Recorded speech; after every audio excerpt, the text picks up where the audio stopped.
റഷ്യയിൽ നിന്ന് ഇന്ത്യ എണ്ണ വാങ്ങില്ല എന്ന ഉറപ്പ് നൽകിയെന്നതാണ് അമേരിക്ക വ്യക്തമാക്കുന്നത്. വൈറ്റ് ഹൗസ് വ്യക്തമാക്കുന്നത്. ഇന്ത്യ അമേരിക്ക വ്യാപാര കരാറിൽ സംയുക്ത പ്രസ്താവന പുറത്തിറക്കിയതിന് പിന്നാലെയാണ് വൈറ്റ് ഹൗസിന്റെ ഇത്തരം ഒരു സ്ഥിരീകരണം കൂടി വരുന്നത്. അമേരിക്കൻ വ്യാവസായിക ഉൽപ്പന്നങ്ങൾക്കുള്ള തീരുവ ഇന്ത്യ കുറയ്ക്കുകയോ ഒഴിവാക്കുകയോ ചെയ്യും. ഇന്ത്യൻ ഉൽപ്പന്നങ്ങൾക്ക് ഏർപ്പെടുത്തിയ അധിക തീരുവ അമേരിക്ക ഇളവ് ചെയ്യും. ബി ബാലഗോപാൽ വിവരങ്ങളുമായി നമുക്കൊപ്പം ചേരുന്നുണ്ട്. ബാലു, ഇപ്പോൾ വരുന്ന അതിപ്രധാനമായ വിവരങ്ങൾ ഈ സംയുക്ത പ്രസ്താവനയുടെ ഭാഗമായി കരാറുമായി ബന്ധപ്പെട്ട് നേരത്തെ ഉണ്ടായിരുന്ന ഊഹാപോഹങ്ങൾക്കപ്പുറത്തേക്കുള്ള അതിപ്രധാനമായ വിവരങ്ങളിലേക്ക് ആദ്യം. രതീഷ്, ഏറ്റവും അതിപ്രധാനമായ വിവരം, ഇന്ത്യ അമേരിക്ക വ്യാപാര കരാർ നിലവിൽ വന്നതോടുകൂടി ഈ ഇന്ത്യ റഷ്യയിൽ നിന്ന് എണ്ണ വാങ്ങില്ല എന്ന ഒരു കാര്യം ഇപ്പോൾ വൈറ്റ് ഹൗസ് വ്യക്തമാക്കിയിരിക്കുന്നു എന്നതാണ്. ഈ വൈറ്റ് ഹൗസ് പുറത്തിറക്കിയിരിക്കുന്ന വാർത്താക്കുറിപ്പിൽ പറയുന്നത്, ഇന്ത്യ പ്രത്യക്ഷമായോ പരോക്ഷമായോ റഷ്യയിൽ നിന്ന് എണ്ണ വാങ്ങില്ല എന്ന ഒരു ഉറപ്പ് നൽകിയിട്ടുണ്ട് എന്നതാണ്. ഇനി മുതൽ ഇന്ത്യ അമേരിക്കയിൽ നിന്നുള്ള ഊർജ്ജ സ്രോതസ്സുകൾ, അതായത് എണ്ണ ഉൾപ്പെടെയുള്ള ഊർജ്ജ സ്രോതസ്സുകൾ വാങ്ങുമെന്നും ഈ വൈറ്റ് ഹൗസ് പുറത്തിറക്കിയിരിക്കുന്ന ഈ വാർത്താക്കുറിപ്പിൽ ചൂണ്ടിക്കാണിക്കുകയും ചെയ്യുന്നുണ്ട്. ഈ വാർത്താക്കുറിപ്പിൽ പുറത്തിറക്കാനുണ്ടായ സാഹചര്യം, ഈ നേരത്തെ റഷ്യൻ എണ്ണ വാങ്ങുന്നതിന് ഇന്ത്യക്ക് 25% അധിക തീരുവ ഈ അമേരിക്ക ചുമത്തിയിരുന്നു. അത് പിൻവലിച്ചുകൊണ്ട് രാഷ്ട്രപതി ഡൊണാൾഡ് ട്രംപ് പുറത്തിറക്കിയ എക്സിക്യൂട്ടീവ് ഓർഡറിനെ സംബന്ധിച്ചുള്ള അറിയിപ്പിലാണ് വളരെ സുപ്രധാനമായി ഈ കാര്യം വ്യക്തമാക്കിയിരിക്കുന്നത്. പക്ഷേ വളരെ പ്രധാനപ്പെട്ട ഒരു കാര്യം, ഈ റഷ്യൻ എണ്ണ വാങ്ങുന്നതുമായി ബന്ധപ്പെട്ട് ഇന്ത്യ തങ്ങളുടെ നിലപാട് ഇതുവരെയും ഔദ്യോഗികമായി വിശദീകരിച്ചിട്ടില്ല, അല്ലെങ്കിൽ വ്യക്തമാക്കിയിട്ടില്ല എന്നതാണ്. ഇന്ത്യ വിദേശകാര്യ മന്ത്രാലയം കഴിഞ്ഞ ദിവസം നടത്തിയ വാർത്താ സമ്മേളനത്തിൽ മാധ്യമപ്രവർത്തകരൊക്കെ ഇക്കാര്യം ചോദിച്ചിരുന്നു.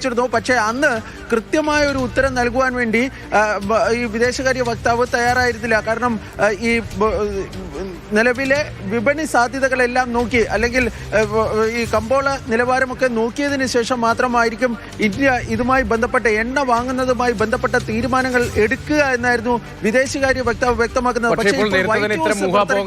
റഷ്യയുമായി ഇന്ത്യക്ക് ദീർഘകാലത്തെ വലിയ ഉറ്റ ചങ്ങാത്തവും ബന്ധവുമുണ്ട്. അമേരിക്കൻ സമ്മർദ്ദത്തിന് നമ്മൾ വഴങ്ങുകയാണ്. ഇപ്പോൾ പ്രതിപക്ഷം കഴിഞ്ഞ ദിവസങ്ങളിലൊക്കെ സഭയ്ക്കകത്തും പുറത്തുമൊക്കെ ഉന്നയിച്ച ആരോപണങ്ങളുണ്ടല്ലോ. അമേരിക്കയ്ക്ക് മുന്നിൽ വഴങ്ങുന്നു, ഇന്ത്യയുടെ സുപ്രധാനമായ തീരുമാനങ്ങൾ പ്രഖ്യാപിക്കുന്നത് ഡൊണാൾഡ് ട്രംപാണ്, ഇവിടെ നടക്കുന്ന കാര്യങ്ങൾ അവിടെ നമ്മൾ അറിയേണ്ട അവസ്ഥയാണ് എന്ന പരിഹാസം ഉൾപ്പെടെ ഉണ്ടായിരുന്നു. അപ്പോൾ ഈ റഷ്യൻ എണ്ണ അതിന് പകരമായി അമേരിക്കയുടെ താല്പര്യപ്രകാരം നമ്മൾ നീങ്ങുന്നു എന്നൊരു ആക്ഷേപം കൂടി ശക്തിപ്പെടാനുള്ള സാധ്യത കൂടിയില്ലേ? പ്രതിപക്ഷ നിരയിൽ നിന്ന് അത്തരം പ്രതികരണങ്ങൾ വരുന്നുണ്ടോ? തീർച്ചയായും അത്തരമൊരു ആക്ഷേപം ശക്തിപ്പെടുവാനുള്ള സാധ്യതയുണ്ട്. പക്ഷേ ഈ നിലവിൽ ഇതുവരെയും ഈ പ്രതിപക്ഷത്തിന്റെ ഭാഗത്ത് നിന്ന് ഔദ്യോഗികമായി ഇതുമായി ബന്ധപ്പെട്ട പ്രതികരണം ഉണ്ടായിട്ടില്ല. ഏതായാലും ഈ കരാറിന്റെ ചട്ടക്കൂട് സംബന്ധിച്ചുള്ള, അല്ലെങ്കിൽ ഇതുമായി ബന്ധപ്പെട്ട സംയുക്ത പ്രസ്താവന പുറത്തിറങ്ങിയത് ഇന്ന് പുലർച്ചെയാണ്. സ്വാഭാവികമായും അതിന്റെ വിശദാംശങ്ങളൊക്കെ രാഷ്ട്രീയ പാർട്ടികളൊക്കെ അനലൈസ് ചെയ്ത് വരുന്നു, അല്ലെങ്കിൽ പരിശോധിച്ചു വരുന്നു എന്ന് വേണം നമുക്ക് മനസ്സിലാക്കേണ്ടത്. അല്പസമയം കഴിയുമ്പോൾ, അല്ലെങ്കിൽ വരും മണിക്കൂറുകളിൽ ഇതുമായി ബന്ധപ്പെട്ട വിശദമായ പ്രതികരണം രാഷ്ട്രീയ പാർട്ടികളുടെ ഭാഗത്ത് നിന്ന് ാകുമെന്ന കാര്യത്തിൽ യാതൊരു സംശയവുമില്ല. തിങ്കളാഴ്ച ഈ വിഷയം പാർലമെന്റിൽ ശക്തമായി ഉന്നയിക്കുവാൻ പ്രതിപക്ഷ പാർട്ടികൾ ഒരുപക്ഷെ ശ്രമിച്ചേക്കും. കാരണം ഇന്ത്യയുടെ നയങ്ങൾ കാലാകാലങ്ങളായി, സമീപകാലത്ത് കുറെ കാലമായി ഈ അമേരിക്കയാണ് പ്രഖ്യാപിക്കുന്നത്. ഇവിടെ ഇന്ത്യ റഷ്യൻ എണ്ണ വാങ്ങില്ല എന്നത് ഉൾപ്പെടെയുള്ള കാര്യങ്ങളിൽ പ്രഖ്യാപനം വരുന്നത് അമേരിക്കയിൽ നിന്നാണ്. ആ വിഷയം അതിശക്തമായി തന്നെ പാർലമെന്റിലേക്ക് ഉന്നയിക്കുവാനുള്ള സാധ്യതയുണ്ട്. നിലവിൽ പ്രതികരണങ്ങളൊന്നും തന്നെ എത്തിയിട്ടില്ല. എന്നാൽ വരും മണിക്കൂറുകളിൽ പ്രതികരണങ്ങൾ ഉണ്ടാകാനാണ് സാധ്യത. ഇപ്പോൾ റഷ്യൻ വിദേശകാര്യ മന്ത്രാലയത്തിൻ്റെതായി ഒരു പ്രതികരണം വന്നതിൽ പറയുന്നുണ്ട്, ഇന്ത്യക്ക് എണ്ണയും പെട്രോളിയം ഉൽപ്പന്നങ്ങൾ നൽകുന്ന ഏക വിതരണക്കാർ റഷ്യയല്ല, പക്ഷേ ഇന്ത്യയുമായി അത്തരമൊരു വലിയ സൗഹൃദവും കരാറുമുണ്ട്, അത് തുടരും. ഇന്ത്യയിൽ നിന്ന് അത്തരം അറിയിപ്പുകളൊന്നും വന്നിട്ടില്ല എന്നതാണ്. അപ്പോൾ ഇക്കാര്യത്തിൽ ഇനിയും കുറെ കൂടി വ്യക്തത അത് വരുത്തേണ്ടത് കേന്ദ്ര സർക്കാരിന്റെ ഭാഗത്തു നിന്നാണ്. തീർച്ചയായും ഇക്കാര്യത്തിൽ കൂടുതൽ വ്യക്തത വരുത്തേണ്ടതായുണ്ട്.